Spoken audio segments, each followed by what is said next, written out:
जय दोस्तों, भारत टीवी के इस समाचार के कार्यक्रम में आपका स्वागत है। इसका नाम है भारत की बात और मैं भारत अपनी पूरी टीम के साथ आपका स्वागत करता हूं। तो सबसे पहले आप से हम निवेदन करना चाहेंगे कि आप मास्क जरूर लगाएं। जब भी आप घर से बाहर निकले मास्क लगाएं, कोरोना गाइडलाइंस का आप पालन करें। तो अभी मैं मास्क उतार देता हूँ क्योंकि रूम में अभी कोई और नहीं है। तो ये समाचार का कार्यक्रम है और आप निष्पक्ष होकर अपने सवाल पूछ सकते हैं और आपके कुछ सवाल आप वो पूछ सकते हैं या आपके कुछ सुझाव हैं आप वो दे सकते हैं। तो सबसे पहले हम कोरोना के जो केसेस की बात करें तो दिल्ली में पहले से एक राहत की खबर है। अभी भी स्थिति पहले से बेहतर है, लेकिन हमें ध्यान रखना है कि मास्क का इस्तेमाल हम अवश्य करें। जब भी हम घर से बाहर निकलें सैनिटाइज़र का हम यूज़ करें हाथ साफ करने के लिए और कोरोना गाइडलाइंस का हम पालन करें। तो मैं अगर आपको दिल्ली के आंकड़े बताऊं तो पिछले 24 घंटों में 43 मौतें हुई हैं दिल्ली में और 12,306 पॉजिटिव केस आए हैं। इस खबर पे थोड़ा हम प्रकाश डालते हैं। अमित बंसल जी, आपका जुड़ने के लिए बहुत बहुत धन्यवाद। तो दिल्ली में जो कोरोना संक्रमण कम होने का जो पहले से है तो स्थिति थोड़ा सा बेहतर है पहले से। तो बीते 24 घंटों में यहाँ 12,306 नए मामले सामने आए हैं और वही वायरस से 43 लोगों की मौत दर्ज की गई है।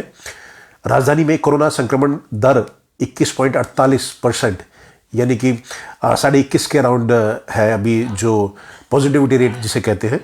हालांकि जिस प्रकार से पॉजिटिविटी रेट नीचे आता हुआ नजर आ रहा है, वही कोरोना के मामलों में भी अभी आंकड़े पहले से कम होते दिख रहे हैं।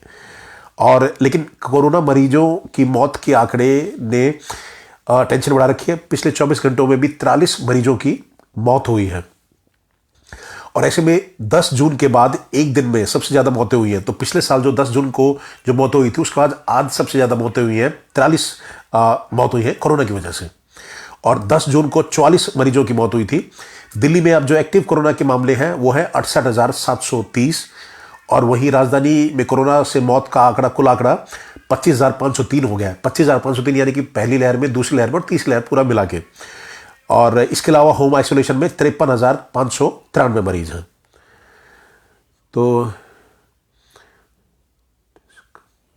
अमित बंसल जी कह रहे हैं कि टेस्ट कम हो रहे हैं, केस ज्यादा ही हैं अभी। तो इनका कहना है कि टेस्ट कम हो रहे हैं। जैसे पहले एक लाख टेस्ट हो रहे थे, अब कम टेस्ट हो रहे हैं, तो इसलिए थोड़ा लोगों को लग रहा है कि भाई जैसे केस कम आ रहे हैं। तो ये कह रहे हैं कि अगर मान लो टेस्ट अभी रोज के 1 लाख टेस्ट होते हैं, तो अगर उस हिसाब से 21 1 लाख करीब टेस्ट होते तो 21,500 मामले सामने आते। लेकिन अब कम टेस्ट हो रहे हैं तो जो मामले हैं 12,306 आए हैं। तो ये अमित जी का ये मतलब है। और तो अमित जी, एक खुशखबरी ये है कि दिल्ली सरकार ने जो टेस्ट के रेट है वो कम कर दिए हैं। पहले 500 रुपये थे, अब वो 300 रुपये हो गए हैं। तो ये लोगों को थोड़ी सी राहत इससे मिलेगी कि जो टेस्ट कराना चाहते हो, हम चाहते हैं कि ज़्यादा से ज़्यादा लोग टेस्ट कराएं ताकि जो एक्चुअल स्थिति है उसका पता चल सके। इस खबर पे मैं थोड़ा सा आपको रोशनी देना चाहता हूँ और मैं आपको बताना चाहता हूँ इसके बारे में भी। तो दिल्ली सरकार ने कोरोना की टेस्ट के दाम में कमी की है। जहां लोगों को पहले कोरोना टेस्टिंग के 500 रुपए देने होते थे, अब उन्हें 300 रुपए ही देने होंगे। बता दें कि दिल्ली सरकार के इस फैसले से लोगों को काफी राहत मिलेगी और कोविड-19 की टेस्टिंग की लागत कम होने से, खासकर जब तक तीसरी लहर के कारण राजधानी में काफी ज्यादा केस आ रहे हैं, तब ज्यादा से ज्यादा लोगों को इससे थोड़ी राहत जरूर मिलेगी कि जो 500 रुपए का जो टेस्ट होता था वो 300 रुपए का होगा। तो ये अच्छा फैसला है सरकार का। और आंकड़े मैंने आपको बता दिया कि पिछले 24 घंटों में 12,306 नए मामले आए और 18,815 लोगों ने कोरोना से जंग जीती है दिल्ली की अगर हम बात करें तो ये स्थिति है। और महाराष्ट्र में तो भी काफी कम अब आंकड़े आ रहे हैं। महाराष्ट्र में स्कूल खोलने की बात करें तो सोमवार से स्कूल खुल जाएंगे महाराष्ट्र में, एक ये खबर है। तो ये राहत की बात है कि कोरोना के जो केसेस हैं वो कम हो रहे हैं, लेकिन हमें लापरवाही बिल्कुल नहीं बरतनी है। और जैसे मैंने कहा कि आपको मास्क लगाना जरूरी है और सैनिटाइजर का इस्तेमाल करें, अपना हाथ धोते रहें और कोरोना की गाइडलाइंस को मानना चाहिए हमें। तो ये बात तो हुई कोरोना की। और इसके अलावा अब हम जो केसेस की एक यूपी में भी हम बात करते हैं कि यूपी में कितने केसेस आ रहे हैं। यूपी में जो कोरोना संक्रमण के मामले थे 18,554 नए मामले सामने आए हैं। तो यूपी में अब आंकड़े थोड़ा सा बढ़ने लगे हैं। दिल्ली में हमने देखा कि कम हो रहे हैं, महाराष्ट्र में कम हो रहे हैं, लेकिन यूपी में जो कोरोना के मामले थे वो बढ़ गए हैं। तो इस उत्तर प्रदेश की योगी आदित्यनाथ सरकार में अपर मुख्य सचिव चिकित्सा और एवं स्वास्थ्य अमित मोहन प्रसाद ने आज बताया कि प्रदेश में कल एक दिन के कुल 2,47,845 सैंपल की जांच की गई है और कोरोना संक्रमण के 18,554 नए मामले सामने आए हैं यूपी के, अगर हम बात करें तो। और उन्होंने कहा कि 24 घंटों में 19,338 लोग कोविड-19 से ठीक भी हुए हैं। तो अगर जहां 18,554 मामले आए हैं तो 19,328 लोग ठीक भी हुए हैं यूपी में, जो अच्छी खबर है। और यूपी में अभी 97,329 एक्टिव मामले हैं, जिनमें से 94,529 लोग होम आइसोलेशन में हैं। तो ये बड़ी राहत की खबर है कि करीब जो 97,000 जो एक्टिव केस है यूपी में, तो करीब 94,000 लोग घर पे ही ठीक हो रहे हैं। ये अच्छी बात है कि हॉस्पिटलाइजेशन की उनको जरूरत नहीं पड़ रही है। तो ये मैंने एक आपको खबर बताई। अब चुनाव की हम बात कर लेते हैं। आपको पता है कि अगले महीने से 5 राज्यों में चुनाव होंगे। मणिपुर में है, पंजाब में है, उत्तराखंड में है और गोवा में चुनाव है, यूपी में चुनाव है। तो इनके बारे में बात कर लेते हैं। सबसे पहले हम यूपी की बात करते हैं। यूपी में कांग्रेस पार्टी ने यूपी के लिए 41 और उम्मीदवार घोषित किए हैं। महिलाओं को 40% टिकट दिया है। तो यूपी में प्रियंका गांधी जो कांग्रेस पार्टी की तरफ से हैं, तो उन्होंने जो लिस्ट की घोषणा करी है उसमें 40% महिलाओं को टिकट इन्होंने दिया है। तो कांग्रेस ने उत्तर प्रदेश विधानसभा चुनाव के लिए बृहस्पतिवार को 41 और उम्मीदवार घोषित करे हैं और इसमें 16 महिलाएं उम्मीदवार शामिल हैं। तो ये इस बात की हम सराहना करेंगे कि महिलाओं जब आगे आती हैं और जो देश की कमान संभालती हैं, ये बहुत बढ़िया बात है और सभी पार्टियों को ये फॉलो करना चाहिए। ये अच्छी बात है, हम इस बात की तारीफ करेंगे। तो 16 महिला उम्मीदवार शामिल हैं, जिसमें 41 में से कांग्रेस पार्टी ने जो अपनी सूची जारी करी है। तो पार्टी की ओर से जारी उम्मीदवार दूसरी सूची में पहली सूची की तरह महिलाओं की हिस्सेदारी 40% है। जो पहली सूची थी उसमें 40% थी और इससे पहले 13 जनवरी को 125 उम्मीदवारों की पहली सूची जारी की गई थी, उसमें 50 महिलाओं को टिकट दिया गया था। तो इस बात की हम सराहना करेंगे। और कांग्रेस महासचिव और उत्तर प्रदेश की पार्टी प्रभारी प्रियंका गांधी वाड्रा ने कुछ महीने पहले लड़की हूं लड़ सकती हूं अभियान की शुरुआत करते हुए घोषणा की थी कि विधानसभा चुनाव में 40% टिकट महिलाओं को दिए जाएंगे और ये बड़ी अच्छी राजनीति है। सभी पार्टियों को ऐसा जरूर करना चाहिए। हमारी जो माताएं बहनें उनको आगे आना चाहिए और देश की कमान संभालनी चाहिए। और यूपी कांग्रेस ने जो ट्वीट किया उसमें लिखा हो कि भाई उत्तर प्रदेश में बदलाव की राह देख रही है जनता को बेहतर जनप्रतिनिधि चुनने का अधिकार है और प्रदेश की 41 विधानसभा सीटों पर हम अपने प्रत्याशियों की दूसरी सूची जारी कर रहे हैं। लड़ेगा, बढ़ेगा, जीतेगा यूपी, ये कांग्रेस का कहना है यूपी में। और जो लिस्ट है उसमें कुछ नाम मैं आपको बता दूं।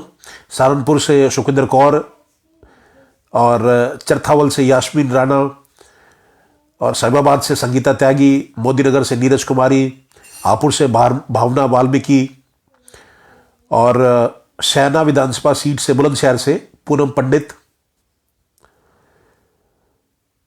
और छाता मथुरा से पूनम देवी, मथुरा से सुमन चौधरी और ये काफ़ी सारे जो नाम हैं।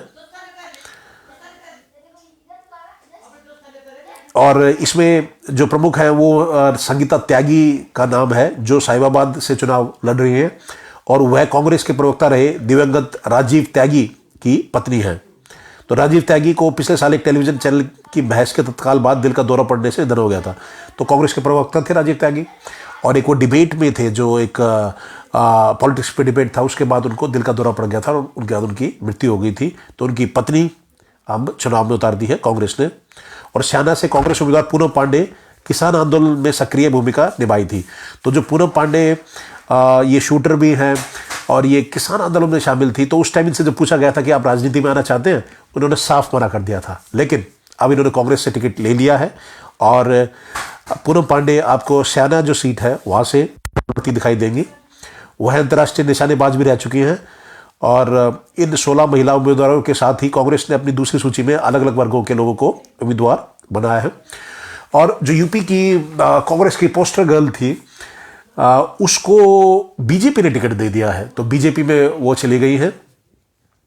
और जैसे मैंने आपको बताया कि पूनम पंडित जो किसान आंदोलन में शामिल थी, वो उन्होंने टिकट ले लिया है कांग्रेस से और सेना से कांग्रेस उम्मीदवार बनी है पूनम पंडित। और मैनपुरी की बात करें तो मैनपुरी की सुरक्षित सीट से चुनावी मैदान में उतरेंगे अखिलेश। समाजवादी पार्टी के अखिलेश यादव हैं जो नेता हैं और चीफ मिनिस्टर रह चुके हैं। तो मैनपुरी की सुरक्षित सीट है, यानी कि जो मैनपुरी जो गढ़ है समाजवादी पार्टी का, वहां से उतरेंगे अखिलेश और गोरखपुर से उतरेंगे योगी आदित्यनाथ। तो दोनों की सेफ सीट आप समझिए कि वहां से उनको जीतना ही योगी आदित्यनाथ को। और मैनपुरी से जो समाजवादी पार्टी के अध्यक्ष हैं, इनकी जीत पक्का आप समझिए अखिलेश यादव की, क्योंकि यादव की वहाँ पे जनसंख्या जो यादव है, पॉपुलेशन है वो ज़्यादा है। तो इनका गढ़ रहा है समाजवादी पार्टी का, तो यहाँ से इन्होंने सीट ली है। तो दोनों ही नेताओं ने, अब बात करें बीजेपी के योगी आदित्यनाथ और समाजवादी पार्टी के अखिलेश यादव, दोनों ने जो फिक्स सीट है जो उनका गढ़ रहा है वहीं से उन्होंने उन्होंने टिकट लिया है। तो हार की कोई संभावना पीछे नहीं छोड़ना चाहते, वो सीधा सभी चाहते हैं कि जीत उनकी हो। तो इस खबर पर प्रकाश डालते थोड़ा। उत्तर प्रदेश में मचे चुनावी दंगल के बीच खबर आ रही है कि समाजवादी पार्टी के अध्यक्ष अखिलेश यादव इस बार मैनपुरी की करहल सीट से चुनावी मैदान में उतर सकते हैं। तो सूत्रों से मिली जानकारी के मुताबिक यह सपा के लिए सबसे सुरक्षित सीट है और वर्ष 1993 से लगातार सपा यहां पे अपनी विजय का बिगुल फूंक रही है। तो 1993 से आप ही लगा लीजिए, तो तब से ये सीट सपा के पास ही है। अब करीब 29 साल हो चुके हैं तब से सपा यहां जीत रही है। तो यहां से चुनाव पे उतरेंगे, पहली बार विधानसभा के चुनाव लड़ रहे हैं अखिलेश यादव। और बता दें कि ये सीट जहां से वर्ष 2002 में समाजवादी पार्टी को भाजपा ने मात दी थी, 2002 में एक बार मात दी थी। और वहीं कल अखिलेश यादव ने अपनी प्रेस वार्ता में कहा था कि वह आजमगढ़ से सांसद हैं और वह जनता के मत के आधार पर चुनाव लड़ेंगे, या इनकी जो पार्टी डिसाइड करेगी उसके हिसाब से ये चुनाव लड़ेंगे। तो मैनपुरी की सीट को उन्होंने हो सकता है कि वहां से वो अपना चुनाव लड़े। और मैंने आपको बताया मैनपुरी के करहल से चुनाव लड़ेंगे अखिलेश, एक तो ये खबर है। और उत्तराखंड में भाजपा ने 10 विधायकों का टिकट काट दिया है। जो 10 जो विधायक थे, जो एग्जिस्टिंग, जो आप कह सकते हैं कि जो अभी थे, और सिंगर जुबीन नौटियाल बहुत ही बेहतरीन सिंगर हैं, उनके पिताजी को प्रत्याशी बनाया है उत्तराखंड से। इस खबर पे थोड़ा प्रकाश डालते हैं। तो उत्तराखंड विधानसभा चुनाव को लेकर भारतीय जनता पार्टी ने आज अपने 59 प्रत्याशियों की सूची जारी कर दी है। इनमें कई ऐसे नाम हैं जो लिस्ट से गायब हैं। तो बता दें, भाजपा के जारी कई प्रत्याशियों में मौजूदा 10 विधायकों को टिकट नहीं दिया गया है या उनका टिकट काट दिया गया है। सबसे पहले उत्तराखंड के पूर्व मुख्यमंत्री बीसी खंडूरी, जो मुख्यमंत्री रह चुके हैं, उनकी बेटी रितु खंडूरी को टिकट नहीं दिया गया है। वह यमकेश्वर सीट से विधायक अभी हैं वो, और वहां से इनका टिकट काट दिया गया है। और उनका टिकट काटकर बीजेपी ने इसी सीट से रेणु बिष्ट को प्रत्याशी बनाया है। वहीं भाजपा के दबंग विधायक कुंवर पंडब चैंपियन का भी पत्ता साफ कर दिया गया है। तो ये दबंग जो विधायक थे कुंवर पंडब चैंपियन, इनका भी टिकट काट दिया गया है। उनके स्थान पर उनकी पत्नी कुंवर रानी देवयानी को टिकट दिया गया है। तो खैर वो बात तो एक ही होगी, जैसे आपने जो कुंवर पंडब चैंपियन का टिकट आपने काट दिया, लेकिन उनकी पत्नी को आपने टिकट दे दिया, तो उसमें तो खैर खास फर्क है नहीं। और वहीं जो बॉलीवुड के जो प्रसिद्ध सिंगर हैं जुबीन नौटियाल, बड़े अच्छे सिंगर हैं, उनके पिता रामशरण नौटियाल को भाजपा ने चक्राता सीट से टिकट दिया है। और अल्मोड़ा से विधायक रघुनाथ सिंह चौहान का टिकट काट दिया गया है। तो 10 विधायकों का उत्तराखंड में बीजेपी ने टिकट काट दिया है। और सबसे बड़ी खबर यह है कि जो मुख्यमंत्री थे बीसी खंडूरी, उनकी बेटी रितु खंडोरी को भी टिकट नहीं दिया है। तो ये एक खबर थी। और अरुणाचल प्रदेश में एक किशोर का अपहरण कर लिया गया है। तो इसी पे कांग्रेस पार्टी ने भी सवाल उठाए। तो चीनी सेना ने अरुणाचल में 17 साल के लड़के का अपहरण किया है और भारतीय सेना ने उसकी वापसी की मांग करी है। तो इस खबर पे हम थोड़ा सा रोशनी डालते हैं। तो भारतीय सेना ने हॉटलाइन के जरिए चीनी पीपल्स लिबरेशन पार्टी से संपर्क किया है और उसके लिए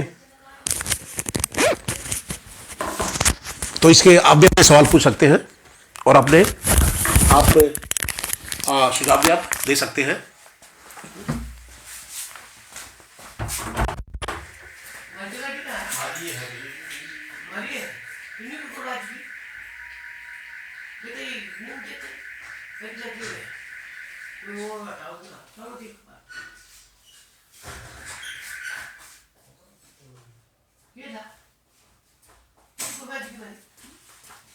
ये बंद कर दिया उससे ये नीचे। तो माफ कीजिएगा।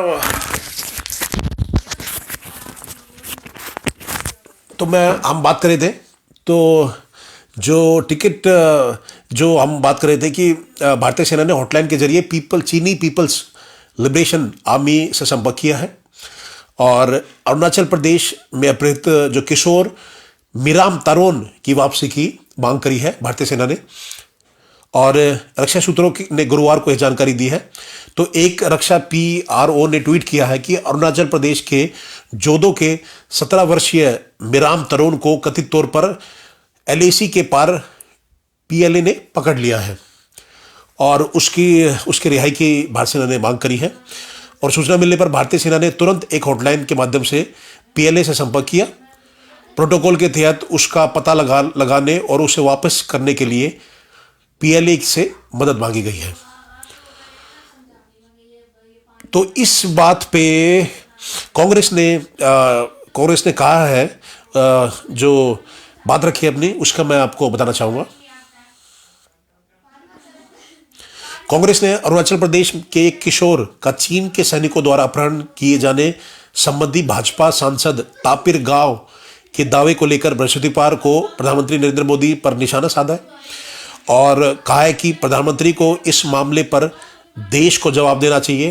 पार्टी के पूर्व अध्यक्ष राहुल गांधी ने आरोप लगाया कि इस मामले पर प्रधानमंत्री की चुप्पी से साबित होता है कि उन्हें कोई फर्क नहीं पड़ता। तो कांग्रेस पार्टी का ऐसा कहना है। गौरतलब है कि अरुणाचल प्रदेश से सांसद तापिर गांव ने बुधवार को कहा था कि चीन की पीपल्स लिबरेशन आर्मी PLA यानी उनके आर्मी को PLA कहते हैं चाइना की, ने राज्य में भारतीय क्षेत्र के अपर सियोंग जिले से 17 वर्षीय एक किशोर का अपहरण कर लिया है। उन्होंने ट्वीट कर यह भी कहा है कि अपहृत किशोर की पहचान मिराम तरोन के रूप में हुई है। उन्होंने दावा किया कि चीनी सेना ने सिंगुल क्षेत्र के लंगुता जोर इलाके से किशोर का अपहरण किया है। तो राहुल गांधी ने जो ट्वीट किया उसमें लिखा कि गणतंत्र दिवस के कुछ दिन पहले भारत के एक भाग्य विधाता का चीन ने अपहरण किया है। हम मिराम तरोन से परिवार के साथ हैं और उम्मीद नहीं छोड़ेंगे, हार नहीं मानेंगे, ऐसा राहुल गांधी का कहना है। और PM की बुजदिल चुप्पी ही उनका बयान है, उन्हें फर्क नहीं पड़ता, ऐसा राहुल गांधी ने ट्वीट किया है। और अन्य खबरें मैं आपको बताना चाहूंगा। आप भी अपने सवाल पूछ सकते हैं, अपने सुझाव आप दे सकते हैं। और पंजाब के जो CM चन्नी हैं, तो उनका बयान आया है कि राजनीतिक रंजिश के चलते ED ने जो छापे पड़े थे उनके यहाँ पे, तो वो कह रहे हैं कि राजनीतिक रंजिश के जरिए भाजपा ने वो छापे डलवाए हैं। तो पंजाब के मुख्यमंत्री चरणजीत सिंह चन्नी ने चुनाव से पहले बुधवार को कहा कि रेत खनन मामले में प्रवर्तन निदेशालय ED की छापेमारी राजनीतिक प्रतिद्वंद्विता के कारण हो रही है। उन्होंने कहा कि भाजपा चुनाव से पहले केंद्रीय एजेंसियों का इस्तेमाल कर रही है और जैसे कि पश्चिम बंगाल में किया गया। ED ने 2018 के रेत खनन मामलों में चन्नी के भतीजे के परिसर से, जो मुख्यमंत्री हैं चन्नी, उनके भतीजे के परिसर से 8 करोड़ रुपए सहित 10 करोड़ रुपए की बेहिसाब नकदी जब्त की है। छापेमारी के जवाब में चन्नी ने कहा है कि केंद्र की भाजपा सरकार राजनीतिक प्रतिद्वंदियों के खिलाफ केंद्रीय जांच एजेंसियों का उपयोग कर रही है। तो ये कहना है चन्नी का। चन्नी कह रहे हैं कि भाई जो भतीजे के यहाँ जो 10 करोड़ रुपए की नकदी बरामद हुई है तो ये भाजपा ने कराया है, क्योंकि इलेक्शन आ रहे हैं।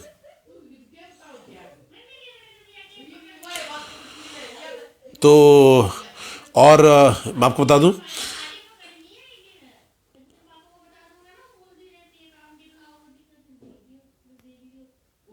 और आपके सवाल आप पूछ सकते हैं, सुझाव आप दे सकते हैं, कोई भी देश के हित का जो मुद्दा हो आप उठा सकते हैं।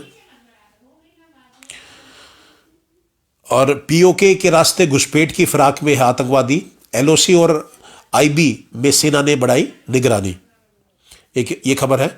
अन्य खबरें मैं आपको बताता हूं।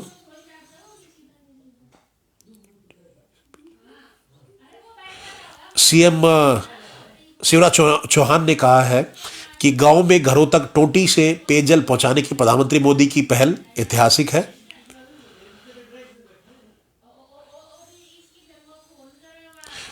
और जो अन्य खबरें आप अपने सवाल पूछ सकते हैं, अपने सुझाव आप दे सकते हैं।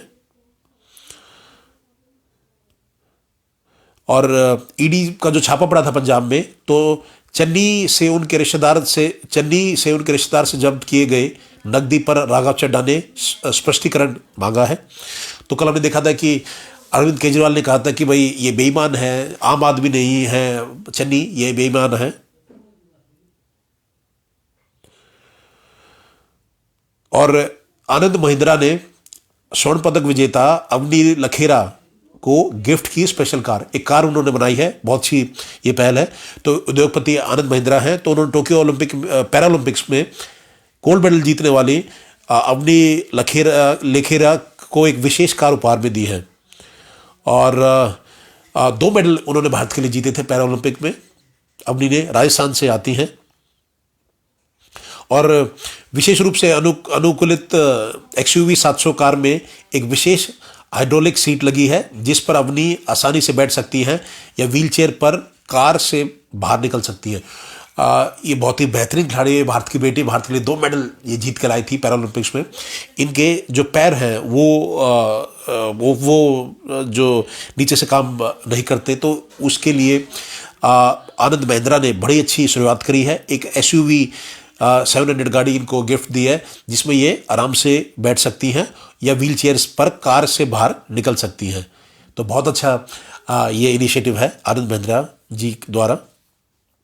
और नई कार की फोटो सोशल मीडिया पर शेयर करते हुए अवनी ने आनंद महिंद्रा का आभार जताया है।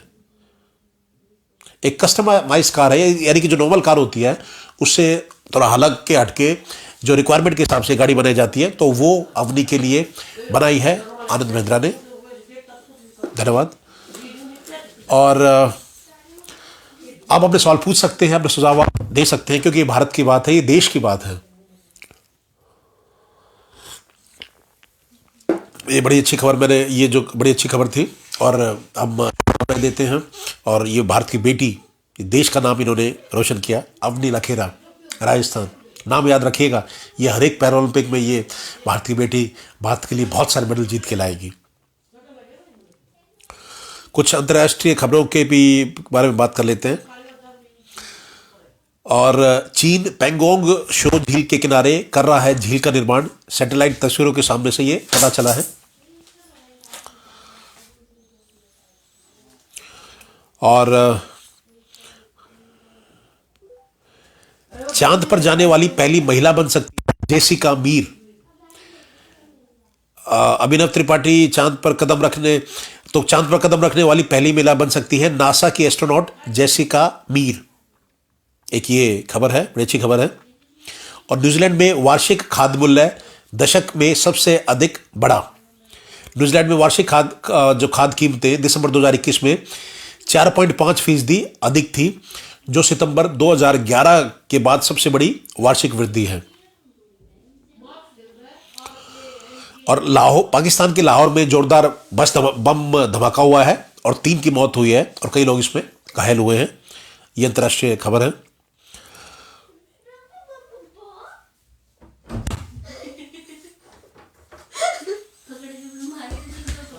और ईरान के बाद तुर्की और पाकिस्तान इजराइल के लिए बन सकते हैं, एक खतरा, बड़ा खतरा बन सकते हैं।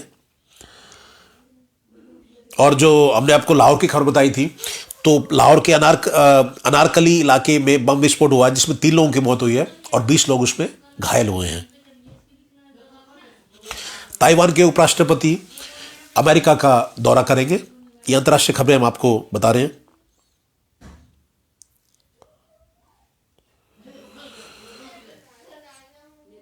और लेबनान में कुछ हिस्सों में बर्फीले तूफान ने कहर ढा दिया है। तो ये कुछ अंतर्राष्ट्रीय खबरें थी। कुछ खेल जगत की भी हम बात कर लेते हैं। खेल में हमने आपको बताया था कल कि 31 रन से पहला वनडे मैच भारत की टीम साउथ अफ्रीका से हार गई है और टेस्ट मैच भी 2-1 से हम हारे थे। अब ये वनडे सीरीज भी, अगर अगला मैच हारते हैं तो वनडे सीरीज भी हाथ से निकल जाएगी। तो 3 मैचों की सीरीज में 1 मैच हम हार चुके हैं। अगले 2 मैच भारत को जीतने होंगे, तभी भारत की टीम ये वनडे सीरीज साउथ अफ्रीका के साथ जीत सकती है। तो अगर एकजुट होकर हमारे खिलाड़ी खेलेंगे तो जरूर हमारे खिलाड़ी जीत सकते हैं।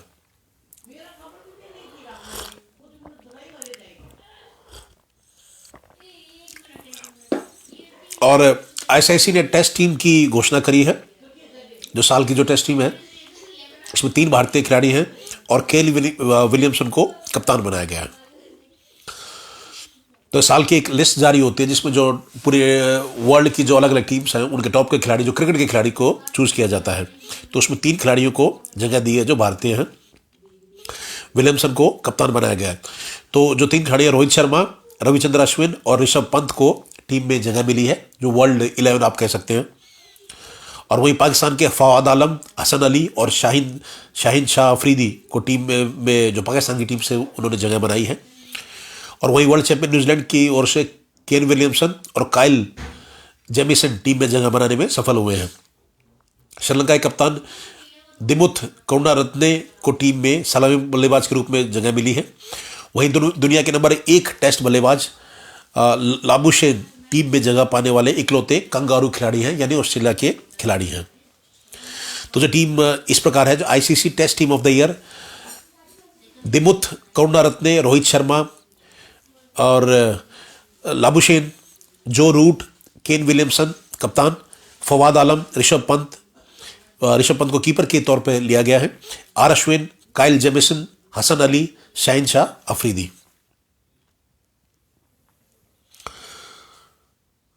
और एक और खबर आई है जो सूत्रों के हवाले से, तो कह रहे कि सौरव गांगुली विवादित प्रेस कॉन्फ्रेंस के बाद विराट कोहली को नोटिस देना चाहते थे। तो एक कॉन्फ्रेंस करी थी साउथ अफ्रीका टूर पे आने से पहले विराट कोहली ने, उसमें बीसीसीआई की सहमति नहीं थी, तो एक नोटिस देना चाहते थे सौरव गांगुली विराट कोहली को। तो कहीं ना कहीं मैं ये जो प्रकरण है ये पूरा मेरे ख्याल से सही से हैंडल नहीं कर पाई बीसीसीआई।